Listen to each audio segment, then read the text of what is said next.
Councillors, if we could please come back to the table.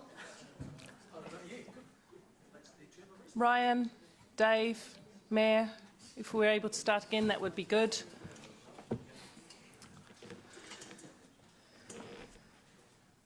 Oh, okay, Ryan's just left the room, so I'm sure he'll be back in a minute. And just to clarify, I was unaware of Ryan's intentions, and he'll tell you so in a minute, because we talked about a completely separate motion that's coming up in another item, and he has acknowledged that that occurred. So we had no discussion coming in about the gardens, nor was I aware of his email. Just want to make that quite clear, because otherwise it looks like I did something that was intentional, and it wasn't at all. So, but he can speak to that. We've had a good conversation about it. There is no intention here to stop anyone putting up a different point of view from the one that I have put up. I'm not going to argue about the wording. The governance staff assure me that there is no reason why we should not proceed on the basis on which we are proceeding. And so now I want to get through to some constructive questions. I am aware that Councillor McPherson and Councillor Hamilton have amendments that are essentially the same now, I think. Okay, and so you've given those to staff as well? Or they are the staff recommendation? Ryan's amendment, the one that he emailed through to you last night. Okay, so hopefully he will be back quite soon to progress that. In the meantime, we will go on with constructive questions. Mayor King. Can we get Ryan's up on the wall? Yep, here he is. So, sorry, I was just putting you on the spot and explaining that we had not had a discussion. Thank you. Could I put that amendment up? Yes, put the amendment up. And I also just apologise, Madam Chair. I think we crossed wires. I do acknowledge you didn't receive my email, and we were talking about separate issues this morning. So, yeah, apologies for any. Thank you. I appreciate that.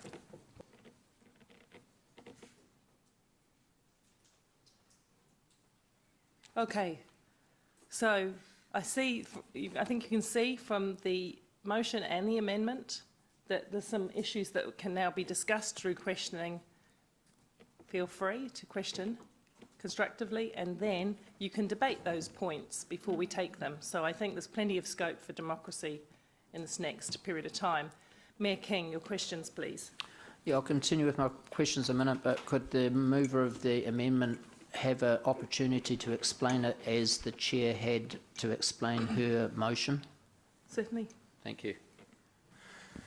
So the reason for the addition is not to make it more bureaucratic. It's really just to create a final check of the candidates that are shortlisted.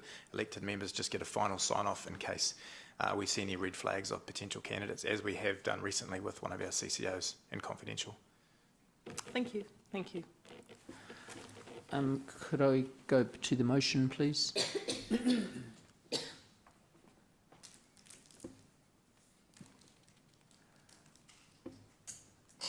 So, at the end there, the piece that's been added on, which is highlighted, and it says, and one representative of the Friends of the Garden. So is that bringing in an extra person as well? Is that the intention? Yes, at this point in time, unless it is agreed that one of those appointments is a Friends of Gardens. My intention, it could be the 3+3, one of which is a Friend of the Garden by agreement, or it could be the 3+3 and the Friends of the Garden. However, the intention is absolutely clear. Amongst the number, whether it's 6 or 7, there must be a Friend of the Garden. So, clear? And I can debate that further later. So isn't this skewing the balance of people from two different organisations that there were before by now bringing an extra person in on this side to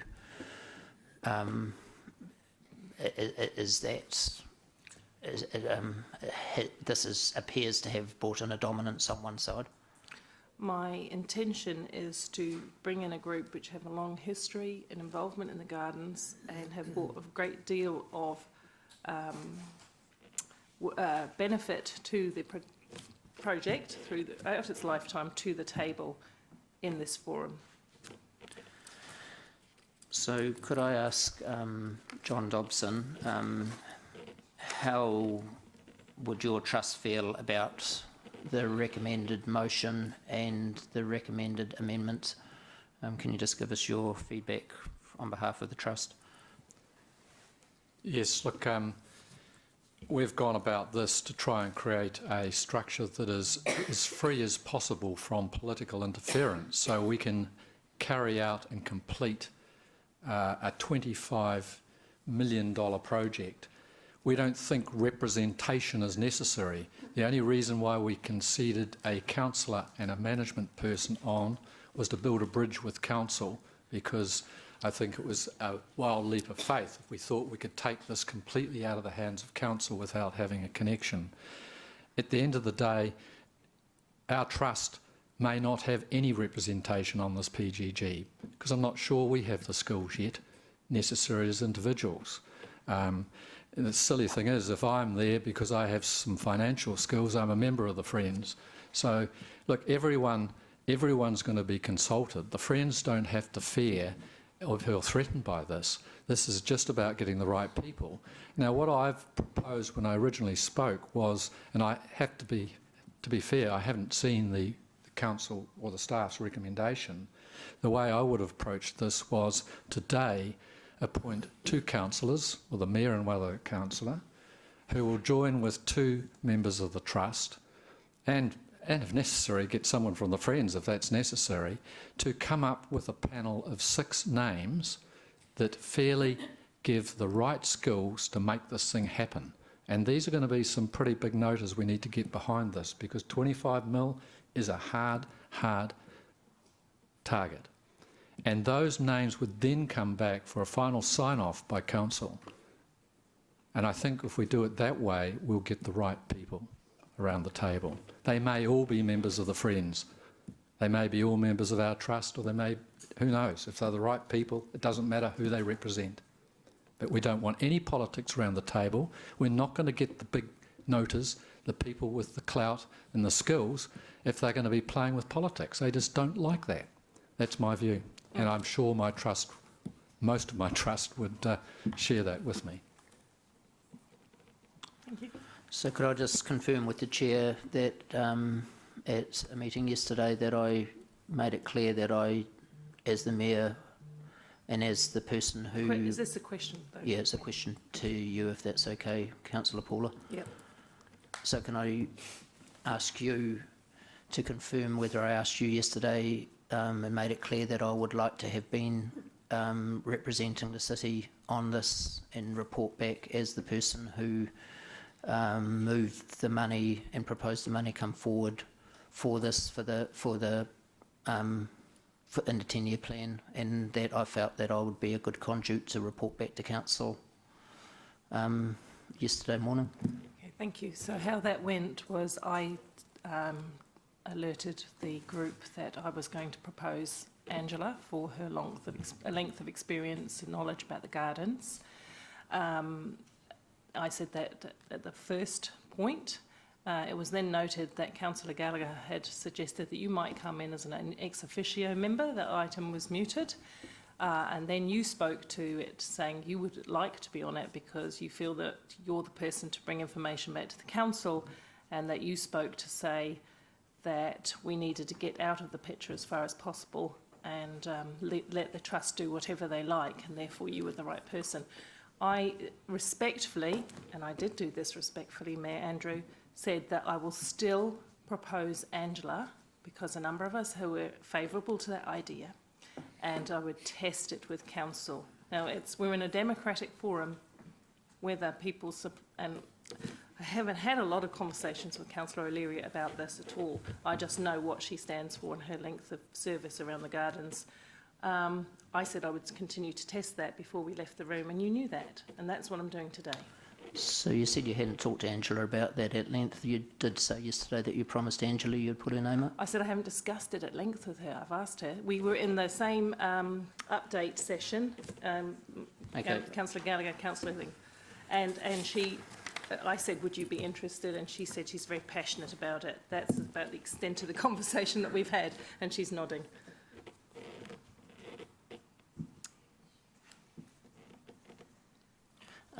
Is there anything else, John, that you would like to add as the group that's really come forward and running with this proposal, which, from my recollection, Councillor Dave McPherson put up in the first place, which I think was very innovative during a 10-year plan, worked closely with you. Is there anything else you'd like to add while you've got the opportunity? Look, the other thing in our proposal which hasn't come forward in the recommendation is the power to co-opt. And a lot of the way the PGG worked last time was very effective, and admittedly it didn't have much external involvement. I think I was the only external party on it, but it did work very well, because what was happening was there's a number of other subcommittees below that where people like the Friends got involved. So there was a fundraising subcommittee. So most of the work was done below the governance group, which only met for an hour and really signed off on everything and made sure things were happening. This is not the doing, it is just making sure it's going to happen and driving the process, because councils are like big businesses, you know, things get tied up in committees and things don't move, and people in the commercial world often like to see things moving a lot faster. We just want to make it happen, and we just don't want it to be tied up with politics. And but good luck to me. I'm an optimist, a born optimist. There will inevitably be a degree of politics, but let's keep it to a minimum. Thank you. Thank you. Councillor Gallagher. Yes, it would be quite helpful if the alternative amendment could be flashed up there, so we've got... So basically, I just two questions I have, one to do with mana whenua, the other to do with the mayor. I have no problem with Councillor Leary being on the board, but it seems to me the office of the mayor, and I don't know who the GM and John, I mean of the day, and I don't know whether you have to have it as an ex officio status, but it is the role or the ability of the mayor of the day, if this is going over 5-10 years, to be able to walk in and out of the room and have a role on this trust. And I'm just wondering if you, this is distinct from sort of appointing the people. This is whether, you know, what role would the mayor play? Look, I think that there'll be a lot of people invited to those meetings to have a say. You know, it's not a matter of closing the door and doing things in secret. And it'd be appropriate the mayor was there. There will be other senior management that will be there. They have to be there. Peter Sergel will always be there.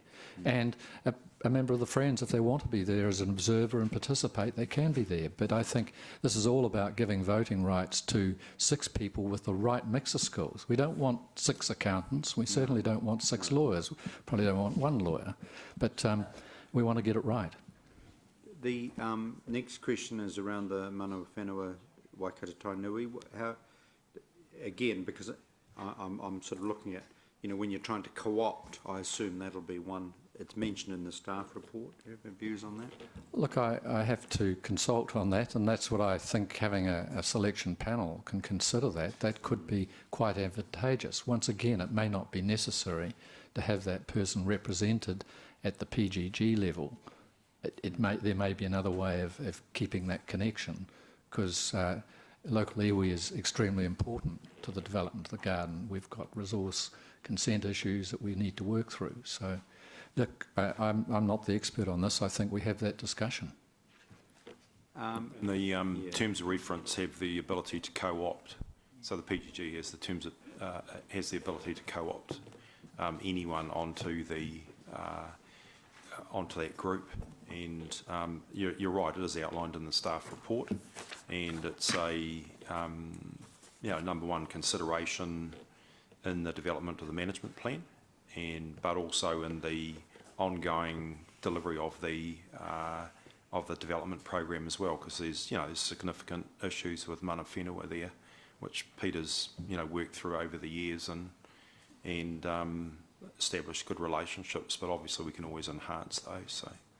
So that'd be, if you like, if you're looking at one of the co-options. The other thing on the Friends, presumably in terms of the co-option of the 6, one of those 6 would have appropriate interchange. Wouldn't necessarily have to be a member of Friends, just as Mr. Dobson said that even members of the current trust may not be on this board, if I'm getting this right.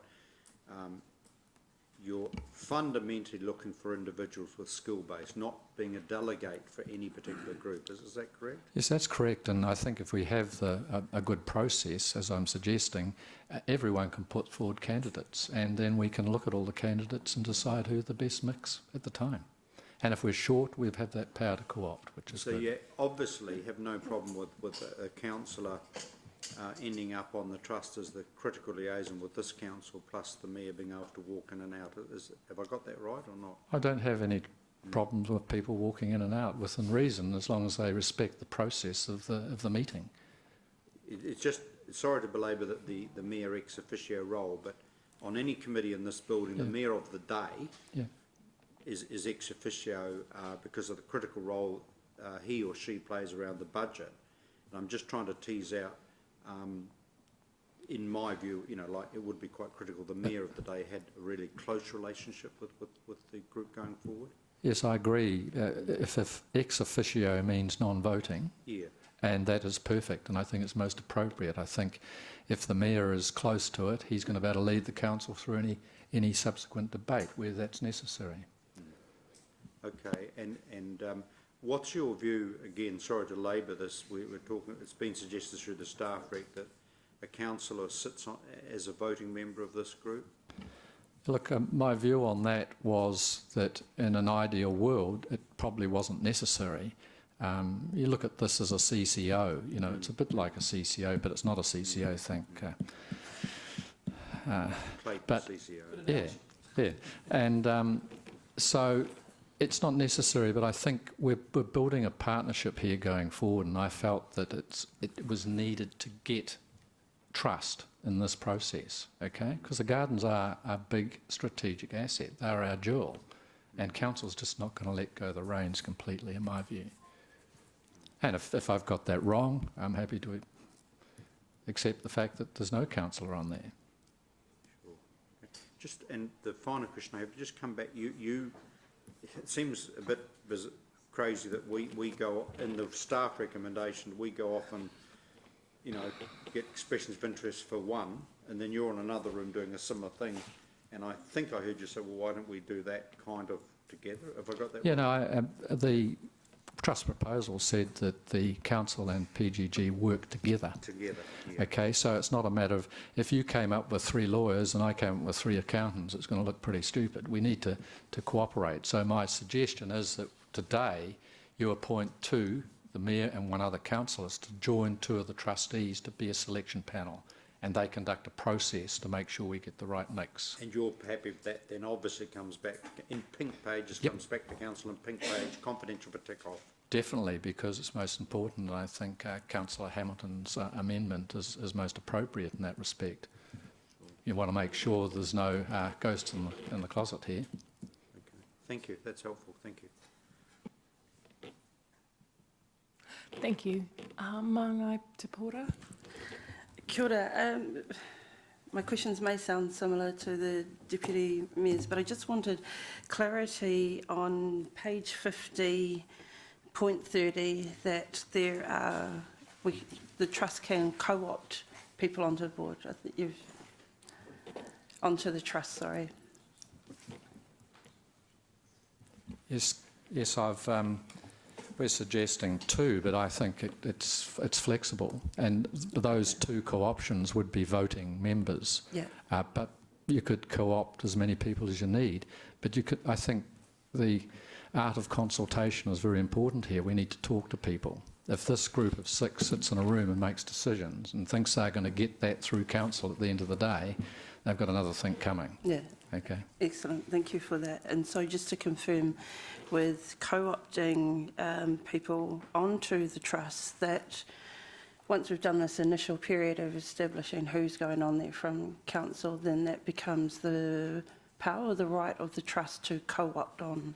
Yes, it's we'll call it the PGG. The PGG, there we go, yeah. the PGGs.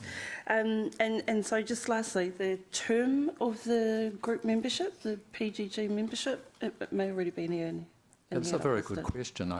We hadn't considered this. I think it is likely that people the committee will change, or the PGG will change over time. 10 years is a long period of time. Very valid.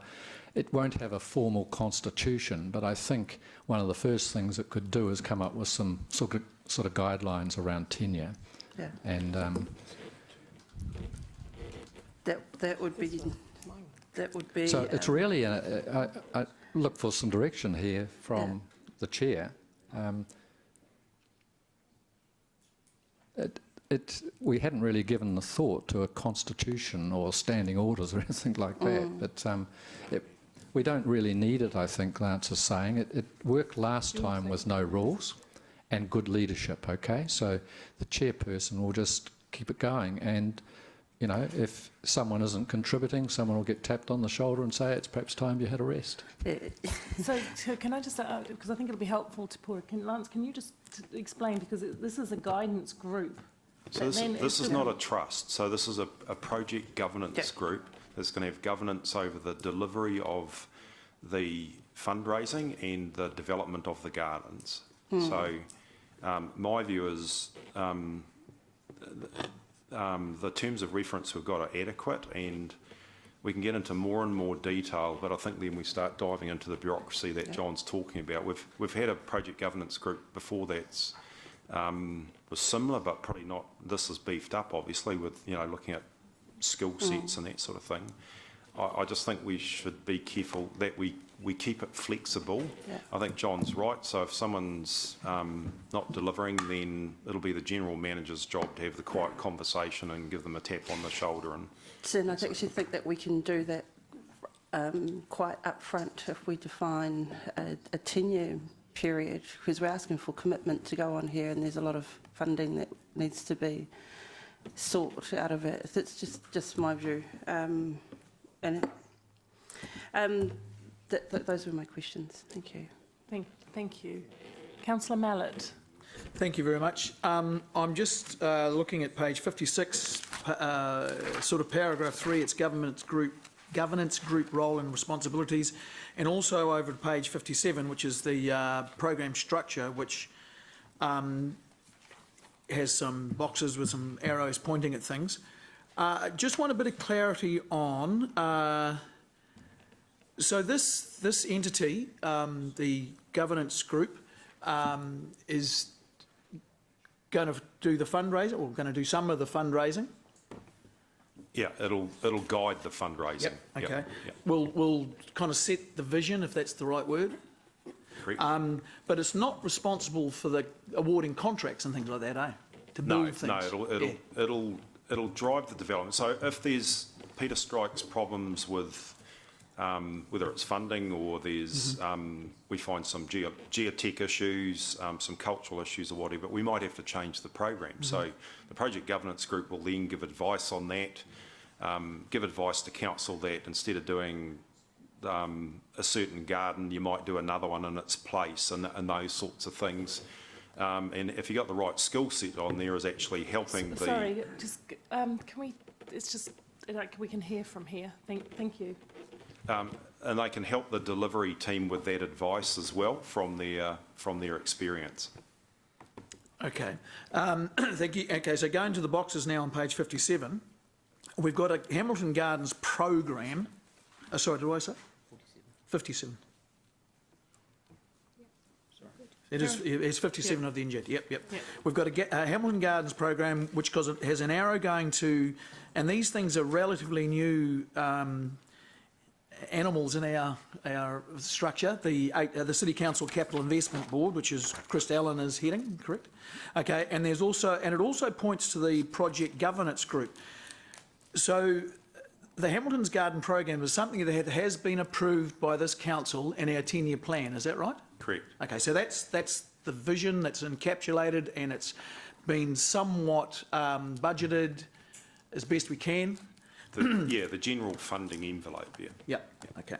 And so that will drive the governance group. So that's the group that will bring the vision into execution, will execute the vision? Yeah, it's a bit of a two-way thing between the green box and the blue box. So there's the Hamilton Gardens program, which is reasonably high level at the moment, but Peter's defining that through the master plan. So then the project governance group, there will be a program of works chronological order, you know, X amount of dollars each, et cetera, et cetera. So that's the thing, sorry, Lance, to stop you, that's a two-way arrow. Yep. So Okay, so does that mean the governance groups come back and can change the timing of the vision and well, the vision, I use the vision, change the timing of the program, if things like that? circumstances change, so, Okay, so if you're things short might of funding change. or... We might get the Provincial Growth Fund, we might get another, so if we got a large philanthropic donor who came along with $6 million, we can bring the program forward. The project governance group would discuss that and then recommend that to council. Okay, so in terms of actions that it can take without getting, like I guess I'm trying to clarify the level of delegation this entity has in terms of spending money and changing changing the direction of spending along the way. Advisory and recommendations to council. It can't actually change programs that are approved by the Finance Committee or council. Okay. You still retain that right. Okay, so that still comes back to the full, Yep, yep. all the elected members? Okay. Unless it's within the CEO or my delegation. Okay. All right. Just can you just point, so on page 56, big letter, big number 3, then point 1, provide guidance and direction to the Hamilton Gardens director. That's Peter, isn't it? Yes. That's right. Okay, and project managers are people within council, or are that would be contractors, would they? Who are project managers? They're basically Peter's staff. Yeah, so Peter himself is a project manager, and then he has other people, and sometimes he has a contractor project manager. And who are the business development personnel?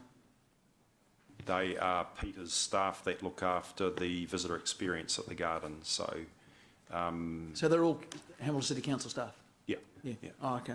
So the way our governance group worked previously was that not only was it the development, but we talked about the commercial and other visitor experience type opportunities there were. So if we're building a new visitor centre, it needs to be designed so that we have a bigger retail offering, and the way we design it, people will buy more and we make more money, and et cetera, et cetera. Okay.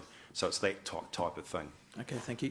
On page 57 under paragraph 5, program structure, second sentence says the Hamilton Gardens development program is subject to Hamilton City Council's capital delivery monitoring process and capital delivery blah, blah, blah. So that, all the money has to get spent within our normal procurement processes and things, does it? That's correct. Okay. Yeah. With oversight from the governance group. Yeah. Beg your pardon? With oversight from the governance group. Yep. So if the governance group wasn't happy with the way things are happening, there was blowouts in expenditure or... that's the sort of thing I'm trying... I just want to know when those things get elevated to us and we get told that things are not going so well. Yep. So that would happen through the governance group, through to me, through to the Finance Committee. Okay. All right. Remembering that I'm sitting on there and I'm not an accountant or a lawyer.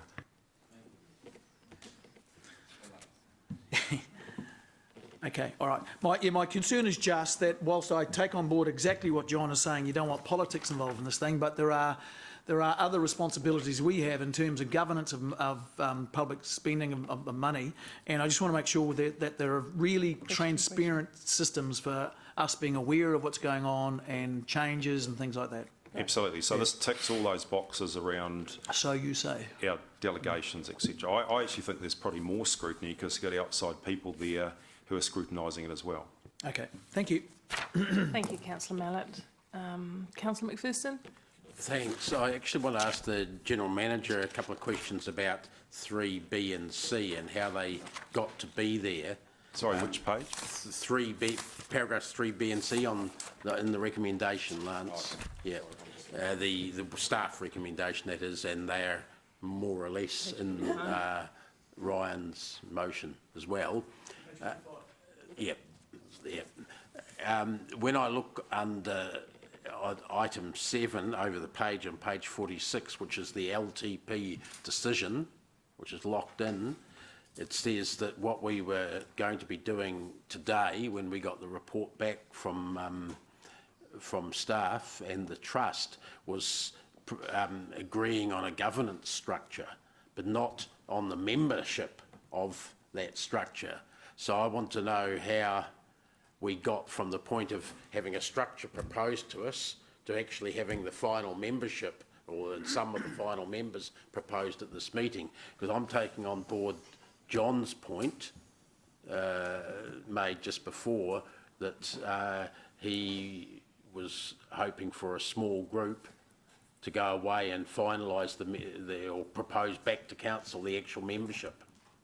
That was through discussion through staff and John's team. If elected members got other views on who council's 3 appointees are. No, that's not the point I'm making at all. In fact, that's quite the opposite of the point I'm making. Oh, sorry, I haven't understood then. Okay. Go to point 7, A5. It says in the LTP decision that we democratically vote for to propose a governance structure for the trust, i.e. to propose back to us today the governance structure. Doesn't say anything there about proposing the membership. Now, John has said to us that he hadn't seen the staff recommendation, presumably before today. He was hoping for a group to go away and come up with some names for us, just like we do for CCO boards. Your names get recommended back to us after the process has been set up, but so I'll wait for that. Yeah. What the motion suggests, the staff recommendation suggests, is 2 of the 6 members actually being named today. So I'm wondering how we got there when that wasn't the LTP decision. Well, we discussed that with John, and that was agreed to. So we've just. Yeah. Could I just explain?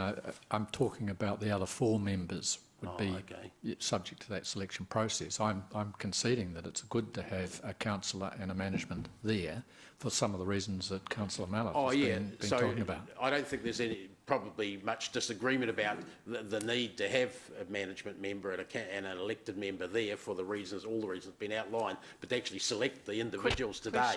So I'm trying to find out how we got there. Okay, so that was just our discussion, and if we've leaped a step ahead, then that was just through our enthusiasm. Okay, so it's clarified, thanks. So what John's suggestion is that whatever we do today would be to select the remaining 4 positions of the trust. Yes, and that's my understanding. That's also the staff's position then. Yeah, we won't select them today, but you'd approve it, so then there's a process to select those other 4. Correct. But there's nothing in here that it says how we select the other 4, is there, or approve staff to run a selection process? Is that what John was suggesting? A couple of councillors and a couple of trust members rather than staff. So since we wrote this item, we've had a bit of a discussion, and John said, well, we've got the trust going away to appoint a couple of people, we've got the council doing that, why don't we do that together? Okay. And then bring them back so that everyone's comfortable. How could that be encapsulated in the revised 3D then, do you think? I would have thought that Councillor Hamilton's amendment actually covers that. Okay. Yeah, is that the intention? Yeah. Speak to that, Chair. So be clear what you're asking there again? Just how currently it says staff to run the process. Ryan's refined that a bit, I'm hearing, in the motion, in the amendment. Yes, just to that point. Yes. Thank you. So to speak to that, we'd remove C we won't appoint any elected member, and we'd just have Lance on from council and the other 2 members to be appointed, but as yet undecided. So that would mean the 4 would be appointed. So it's in A, we just need to edit it so that 3 council appointed members, including Lance, but the other 2 remain unknown at this stage. Yeah, sorry, my question was related to just making sure you'd say who the group is that does the... Okay, so we do need to be clear about the way that...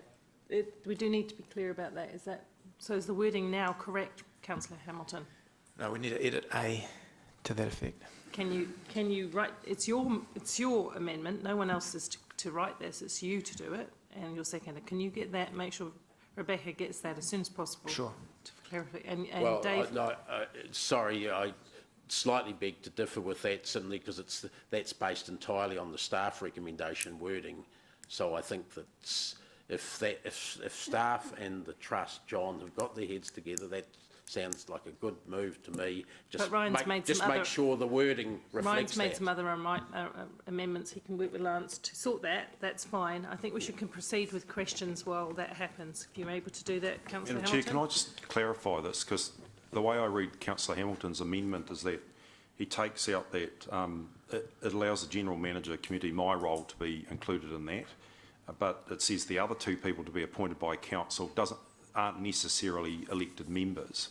That's my understanding, whereas I think Councillor McPherson, you were saying something a bit different. No, I was trying to find out what you and the trust were saying, which was, and John was saying, yes, he accepts one would be a councillor, but though he didn't name it, but that he had agreed, or you two had agreed that there'd be 4 more people appointed on top of one councillor and yourself. Okay, look, can we just get through the questions, and then before we go into debate, we will just refine that little bit of wording as it's intended, and we'll let those people have a little cluster to do that. Is okay? So I just want to keep the flow of questions going rather than take another break now. So, Councillor McPherson, you've got other questions, or that's all right for now? Thank you. And Ryan, you're working on it. I see that. That's great. Okay, we'll go to Councillor Henry. Thank you, Madam Chair. I've got a question for John. Oh, Know what we're talking to and what questions we're asking if we haven't got a motion. It's coming. It's a minor word change that's been worked on in the background while other questions are being asked, Andrew. And we'll come back to it. Okay? Thank you. Councillor Henry. thank you. John, can I just ask you something? In the last 10 years, I mean, you've been going for 18 years, is that right, the trust? Since 2000? No, I think it was Oh, what does it say? 2008, I think. Okay. Yeah. No, that's fine. Then there must be a mistake there. Whatever. How much have you fundraised so far in the last 10 years? I haven't got the figure in front of me. It's quite considerable. That's. I don't want to overstate it. Look, I haven't got the figure. I think it's about $600,000 from memory. Okay. And is that, well, you might... Could I just caveat that, because I can't remember the figure. Okay. But we have been asked to fundraise specific targets every year in agreement with council. We've hit every one of those targets. Okay? Right. So we haven't been asked to go and find 25 million. We've been asked to find a specific amount for a specific project each year, and we've honoured those commitments. Okay. That's great. That's great. So, I mean, then the numbers, I just wanted compared to what the Friends of the Gardens, what they fundraise, is that, do you do more or less of them? This is not about saying we're better than them No, or no, worse than that's them. not what I'm asking. I'm not going to get into that argument. No, Okay. no. But I would think if you want an answer to it, I think it would be close. They've been Okay. around a long time. We've been around 10 years, 8 years, something like that. What's the point of order? No, what is Motion and report and amendment, are they not about what's happening going forward and nothing to do with what's happened What's in your the point past? of Yeah, order? yeah. Can you quote I'm asking you a question about whether these are on topic, the questions at all. I believe they're pertinent. So I've got one more question. Thank you. I've got, Carry on, because of, Councillor. I just want to follow up on that Councillor. question, what I've just asked. Because thank you. why I've asked is, because of what you just told me, the trust can appoint 3 people, is that right? Yes. That's up on there. So I Not just necessarily trustees and unlikely to be so. okay, but you have got, you are doing the appointing. It doesn't matter whether it's trustees We're or going not. to work with council to agree an appointment. Okay, well, it's not about us appointing, it's about working with the council Okay. to appoint. Yeah, no, it just says here that, you made up of 3 trust-appointed members. I'm just following what I'm reading here. Yeah. And I just wanted to be clear that we can trust you, your trust, to appoint the right people. So, Well, look, I think that we are prominent people. I'd like to think in town. We do not like individually to be associated with failure. we are smart enough to know that if you don't get the right people, you won't get results. And if we fail, we'll take it on the chest and move on and get someone else. Okay. But we're confident that we can do it properly and in consultation with council get the right mix of people. Thank you. Thank you very much. Councillor Gallagher? Can you just put the It's coming. Hamilton-McPherson amendment back on the board again? I just want to zero in on one aspect. It is just coming. I just want to, because my question may not be, because I'm just, well, yeah, can we just have that when it's coming? I'm waiting, and then So- that's cool. While it is coming, we'll take question. Would you mind holding? I'll take question from Te Pora. I'll come back. Well, here now it it's is. here. With, Here it is. If Te Pora would give me leave to That's finish okay. mine, I Carry won't be on. long. Staff approves a shortlist appropriate skilled external council, external members to be appointed. I'm just trying to come back to the issue that John Dobson gave us a really simple situation, I thought, that Lance, the mayor, and in this case Angela, as a councillor rep, would sit with the trust and come up with 4 appointees. Question, please. Well, I'm just trying to clarify because it seems what I'm trying to steer in the question process is whether or not the Hamilton-McPherson amendment reflects what's being communicated to us from Mr Dobson, in that it says this is the problem I have: approved staff to run a selection process to shortlist appropriately skilled external council candidates, including members that are sought to be coopted by the PGG. So your question is: does this give effect to the intention the trust devised with their recommendations through staff? And I'll ask John to answer that question. No, I don't think it does. Lance, could I have my piece of paper, please? Yeah, it's just I'm trying to move. You scribble all over my paper. Lance has changed it, but I was just suggesting something along the line that council appoints the mayor and one other councillor to join an appointment panel with 2 of the trust members to select 4 people with the right skills for the PGG and bring that recommendation back to council for final approval. So that's Well, I'm happy. I mean, obviously, I'm We'll in take the a hands break to put them in. Well, I'm in happy a to minute. put that together as a potential further motion, or whether Councillor Hamilton McPherson may want to have that. That's why the chair Right. suggested that you have a chance to. We'll do Okay. that. I just good. want to Yeah. Okay. wrap up any other sort of material Yeah, questions that people have, and then we will take a 5-minute break just to make sure that you've landed your amendment. And I think that's a very generous in the process, because this is the amendment was made, and then we'll go into debate. So there are still some questions. Councillor, sorry, Māngai Te Pora. My question probably is to you, Lance, around the PGF fund, and just wondering if we've considered having a master plan for the provincial growth plan, considering that that's what it's ideally there for, is for building up. Excuse me, councillors, I feel that it is not polite to do that while other people are talking, and I will give you a moment to come together. So the application that's gone in from Momentum Waikato that this committee ticked off, and we were just holding bated breath to see if we get any reaction before Christmas. It's got a full outline of what we're planning to do at the gardens, as well as those 6 other projects, I think, Helen, that are there. So yes, it's included. We took the liberty of actually including. And our intention to bring in all the other stages as we go. Absolutely, yeah. Excellent. So thanks very much. It's a good point. Thank you. So that answered your question? Yes, thank you. Councillor Pascoe. Yes, look, I just had a question around the funding of the PGG, and I had that question noted before today's discussion, but as the discussion has developed, I just wonder whether, and the need perhaps, suggestion around the table around autonomy or some degree of autonomy for the PGG. Have management considered that this PGG may need some level of funding? I don't see that anywhere in the report. And if so, where would that funding come from in terms of their study, their research, their third-party consultation and so forth? We don't think it needs any funding. The PGG members would give their time. It'll be supported by our staff, which we've done previously. if there's any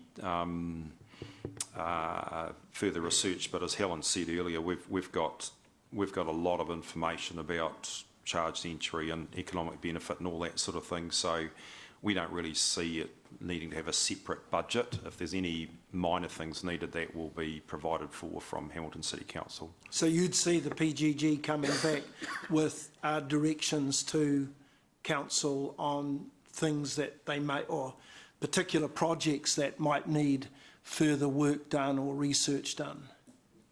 Potentially, yes, but I think Peter's done most of that. He's even though we've seen the nice concept drawings and stuff like that, behind that is always a lot of other work that Peter has. He's probably got about 3 rooms of it at home, and I know his head's full of it as well. So I think I'm quite confident that we're okay in that around that. Thank you.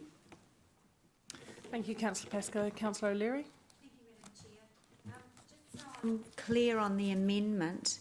The only change is that the amendment doesn't nominate an elected member or any elected members been on the group at this point. Is that right, Lance? Madam Chair? That's right? As it is there. So that's one of the changes. And the second does the amendment still retain the PGG under council's governance structure? I read it that it does. It does. Yeah. That's the intent. Yeah. Yep. And the appointment process will be signed off by staff, which then will be run by staff, signed off by council. To the general manager, who will be the people involved in that process that you will run to come up with a shortlist?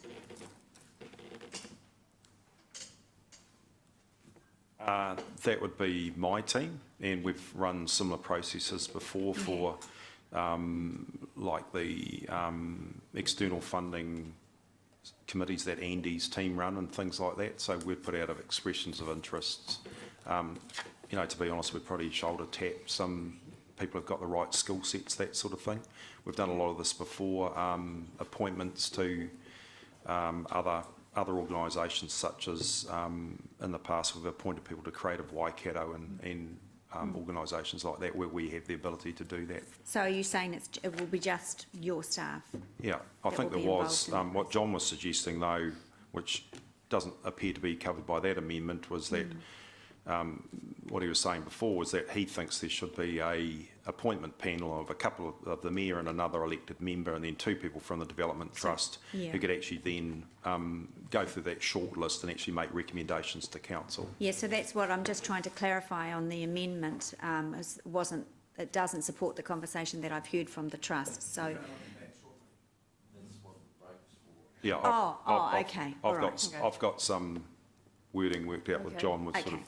Great. Thank you. So it's a good time now, because we're at the end of the questions about anything in the report, and we just need to land now on confidence around the amendment. So I will give you 5 minutes at the most to the mover, the seconder, and Lance to work this through. And I say Lance because although it was the trust's directive, it still at the moment is a staff recommendation. So that's where it came through. So let's, not that you can't have input, John. I'm not saying that. So let's do that. When it comes back, we'll have a look at it. If there are any final questions and you don't understand about it, we'll take those. Then we'll go into debate where everyone can speak freely. Thank you.